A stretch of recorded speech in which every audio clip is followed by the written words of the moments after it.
5 August ছাত্র জনতার অভ্যুত্থানের মুখে পদত্যাগ করে দেশত্যাগের পর প্রথমবারের মতো সাবেক প্রধানমন্ত্রী শেখ হাসিনার দেশে ফেরার বিষয়ে বড় ধরনের বার্তা পাওয়া গেছে। ভারত সরকারের উচ্চ পর্যায়ের সূত্র এবং দলীয় নির্ভরযোগ্য সূত্র নিশ্চিত করেছে যে শেখ হাসিনা খুব শীঘ্রই বাংলাদেশে ফিরে আসার প্রস্তুতি নিচ্ছেন। কুমিল্লার আদর্শ সদর উপজেলা বিএনপি সভাপতি রেজাউল কায়ুমকে আটক করেছে পুলিশ। গত 5 আগস্ট ছাত্র জনতার অভ্যুত্থানের মুখে পদত্যাগ করে দেশত্যাগের পর প্রথমবারের মতো সাবেক প্রধানমন্ত্রী শেখ হাসিনার দেশে ফেরার বিষয়ে বড় ধরনের বার্তা পাওয়া গেছে। ভারত সরকারের উচ্চ পর্যায়ের সূত্র এবং দলীয় নির্ভরযোগ্য সূত্র নিশ্চিত করেছে যে শেখ হাসিনা খুব শীঘ্রই বাংলাদেশে ফিরে আসার প্রস্তুতি নিচ্ছেন। একই সঙ্গে দেশে অবস্থানরত আওয়ামী লীগের নেতাকর্মীদের মনোবল চাঙ্গা রাখতে এবং রাজনৈতিক কর্মসূচি নিয়ে রাজপথে সক্রিয় হওয়ার কঠোর নির্দেশনা দিয়েছেন তিনি। ভারতীয় গণমাধ্যম ও কূটনৈতিক সূত্রগুলো ইঙ্গিত দিচ্ছে যে শেখ হাসিনার অবস্থানের বিষয়ে ভারত সরকার একটি নির্দিষ্ট সিদ্ধান্তে পৌঁছেছে। ভারতের পক্ষ থেকে জানানো হয়েছে বাংলাদেশের সাবেক এই প্রধানমন্ত্রীর নিরাপত্তা এবং রাজনৈতিক ভবিষ্যৎ নিয়ে তারা নিবিড়ভাবে কাজ করছে।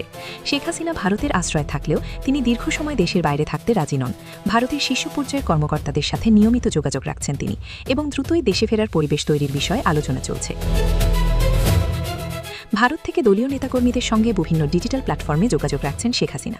দলীয় সূত্র মতে তিনি স্পষ্ট বার্তা দিয়েছেন যে ভয় পাওয়ার কিছু নেই, আমি আসছি। অবিলম্বে তৃণমূল পর্যায়ে যোগাযোগ বৃদ্ধি করা, দলের দুঃসময়ে যারা পাশে আছে তাদের তালিকা তৈরি করা, যে কোনো মূল্যে রাজপথ দখল এবং শান্তিপূর্ণ আন্দোলনের প্রস্তুতি নেওয়া, সামাজিক যোগাযোগ মাধ্যমে সরকারের ভুলগুলো তুলে ধরা। শেখ হাসিনার এই বার্তার পর ঝিমিয়ে পড়া আওয়ামী লীগের তৃণমূল নেতাকর্মীদের মধ্যে নতুন করে চাঞ্চল্য দেখা দিয়েছে। রাজধানীসহ বিভিন্ন জেলায় ছোট ছোট ঝটিকা মিছিল ও ঘরোয়া বৈঠকের খবর পাওয়া যাচ্ছে।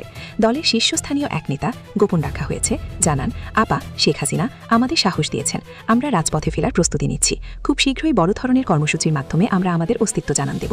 রাজনৈতিক বিশ্লেষকরা মনে করছেন শেখ হাসিনার ফেরার এই ঘোষণা দেশের বর্তমান সরকারের জন্য বড় চ্যালেঞ্জ হয়ে দাঁড়াতে পারে। একদিকে ভারত সরকারের অবস্থান এবং অন্যদিকে দেশের ভেতরে আওয়ামী লীগের সম্ভাব্য কর্মসূচি, সব মিলিয়ে দেশের রাজনৈতিক অঙ্গন আবারও উত্তপ্ত হয়ে ওঠার আশঙ্কা রয়েছে। আওয়ামী লীগ পেজগুলো থেকে এ ধরনের গুঞ্জন ছড়ানো হচ্ছে। বর্তমানে শেখ হাসিনার বিরুদ্ধে আন্তর্জাতিক অপরাধ ট্রাইব্যুনালে পরোয়ানা রয়েছে এবং তাকে দেশে ফিরিয়ে আনার জন্য বাংলাদেশ সরকার ভারতের কাছে আনুষ্ঠানিক অনুরোধ জানানোর প্রক্রিয়া রয়েছে। এই আইনি মারপ্যাচে ভারত সরকারের পক্ষে তাকে সরাসরি সবুজ সংকেত দিয়ে দেশে পাঠানো আন্তর্জাতিক আইনের পরিপন্থী। রাজনৈতিক বিশ্লেষকদের মতে দীর্ঘদিন ক্ষমতার বাইরে থাকা এবং দলের শীর্ষ নেতার অনুপস্থিতিতে তৃণমূলের কর্মীরা চরম হতাশায় ভুগছেন। এই কর্মীদের মনোবল ধরে রাখতে এবং তাদের মাঠের কর্মসূচিতে সক্রিয় করতে প্রায়ই আপা আসছেন বা শেখ হাসিনা শীঘ্রই ফিরছেন এমন কাল্পনিক বার্তা ছড়ানো হয়। এখন পর্যন্ত ভারত সরকার বা বাংলাদেশের সরকারের পক্ষ থেকে শেখ হাসিনার প্রত্যাবর্তনের বিষয়ে কোনো আনুষ্ঠানিক বা দাপ্তরিক বিবৃতি আসেনি। সাধারণত বড় ধরনের কোনো রাজনৈতিক মুভমেন্টের আগে যে ধরনের কূটনৈতিক তৎপরতা দেখা যায় তার কোনো অস্তিত্ব বর্তমানে নেই। ফেসবুক বা ইউটিউবে মাঝে মধ্যে যেসব অডিও বার্তা শোনা যায় তার অনেকগুলো এআই, আর্টিফিশিয়াল ইন্টেলিজেন্স দ্বারা তৈরি বা পুরনো বার্তার এডিট করা অংশ হওয়ার সম্ভাবনা থাকে। নির্ভরযোগ্য গণমাধ্যমগুলো এখন পর্যন্ত এই ধরনের কোনো বার্তার সত্যতা নিশ্চিত করেনি। কোনো চাঞ্চল্যকর খবর দেখলে সেটি দেশের প্রধান সারির গণমাধ্যম যেমন প্রথম আলো, ডেইলি স্টার বা যমুনা টিভি প্রকাশ করেছে কিনা তা মিলিয়ে দেখুন। আবেগপ্রসূত শেয়ার এড়িয়ে চলুন। সামাজিক যোগাযোগ মাধ্যমের পেজগুলো অনেক সময় ভিউ বাড়ানোর জন্য বা রাজনৈতিক অস্থিরতা তৈরির জন্য বিভ্রান্তিকর শিরোনাম ব্যবহার করে। কুমিল্লার আদর্শ সদর উপজেলা বিএনপি সভাপতি রেজাউল কায়ুমকে আটক করেছে পুলিশ।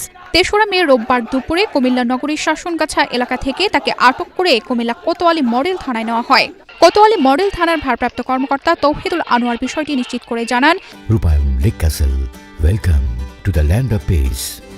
রেজাউল কায়ুমকে থানায় জিজ্ঞাসাবাদ করা হচ্ছে, তবে তাকে কি কারণে আটক করা হয়েছে এ বিষয়ে তাৎক্ষণিকভাবে কিছু জানায়নি পুলিশ।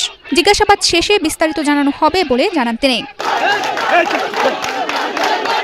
এদিকে বিএনপি নেতা রেজাউল কায়ুমকে আটকের খবর পেয়ে তার অনুসারী ও বিএনপি নেতাকর্মীদের মধ্যে উত্তেজনা ছড়িয়ে পড়ে। দুপুরের পর থেকেই বিপুল সংখ্যক নেতাকর্মী কুমিল্লা কোতোয়ালি থানার সামনে জড়ো হয়ে বিক্ষোভ করতে থাকে। তারা রেজাউল কায়ুমের মুক্তির দাবিতে বিভিন্ন স্লোগান দেন এবং এক পর্যায়ে থানা ঘেরাও করেন।